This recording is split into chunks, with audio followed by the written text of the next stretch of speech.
I got so much motherfucking design on right now. Break it down, bring it back, make it clap. I got 3 old thoughts, new block, where that thing. Bitches on my line, and you know they come straight. Hold up, what it not, 45, scope it cash like whoa. High fucking with these hoes up. Baiklah, di sini saya akan menjelaskan kecerdasan majemuk. Nah, pengertian kecerdasan majemuk menurut para ahli. Di sini saya akan mengambil 2 para ahli. Yang pertama Howard Gardner, yaitu mengubah pola pikir konvensional tersebut. Ia kemudian mengeluarkan konsep penilaian kecerdasan dengan 8 parameter. Nah, konsep kecerdasan yang dibawa oleh Gardner berangkat dari pandangan penilaian kecerdasan si anak tidak cuma berdasar skor standar saja. Selanjutnya yang kedua ada Thomas Armstrong yang menjelaskan lebih lanjut tentang kecerdasan majemuk. Nah, Thomas Armstrong menyebutkan bahwa tiap anak dilahirkan dengan membawa potensi yang kemungkinan mereka jadi cerdas.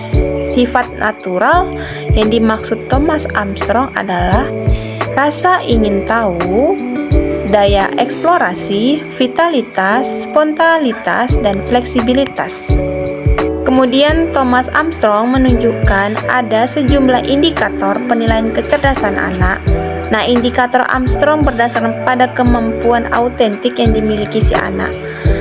Yang pertama ada observasi, yang kedua ada dokumentasi hasil karya, yang ketiga penilaian tugas, yang keempat penilaian berdasarkan konteks tertentu, yang kelima portofolio, dan yang keenam penilaian 8 parameter kecerdasan Gardner. Nah, Thomas Armstrong menekankan pentingnya penilaian kemampuan autentik anak daripada tes standar atau tes yang berdasarkan norma-norma formalitas. Kemudian ada macam-macam kecerdasan majemuk. Nah, berdasarkan pada pengertian kecerdasan majemuk yang diusung Gardner, maka ada 8 macam kecerdasan yang dimiliki anak sebagai berikut. Yang pertama ada kecerdasan verbal linguistik.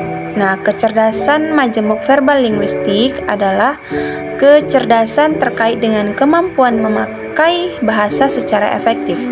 Kecerdasan ini ditandai dengan kecerdasan berbicara, bercerita, mengingat, mendapatkan informasi, dan kemampuan membaca.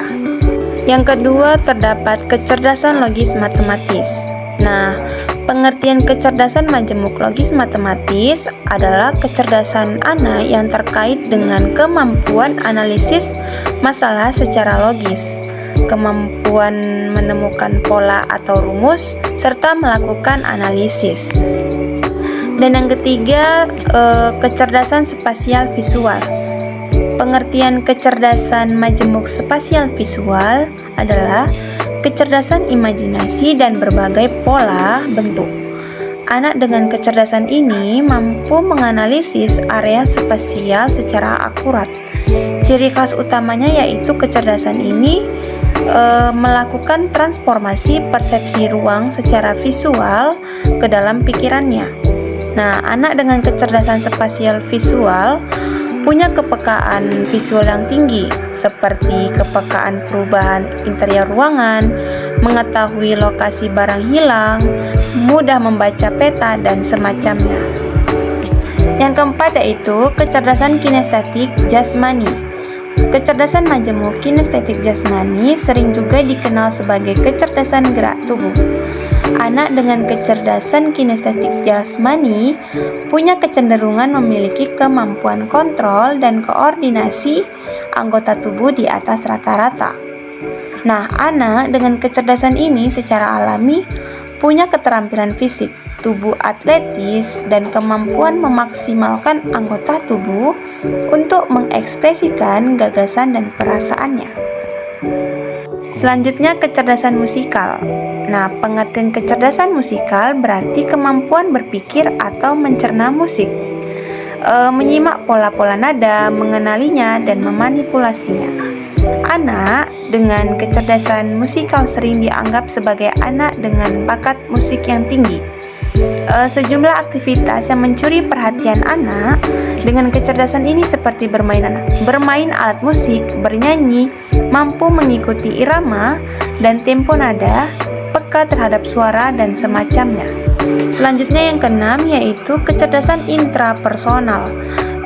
Pengertian kecerdasan ini yaitu kecerdasan anak untuk memahami dirinya sendiri, menyadari keberadaan dirinya, dan berbagai kesadaran terkait introspeksi diri.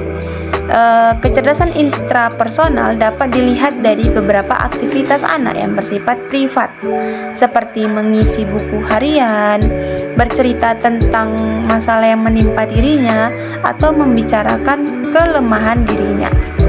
Selanjutnya yang ketujuh yaitu kecerdasan interpersonal.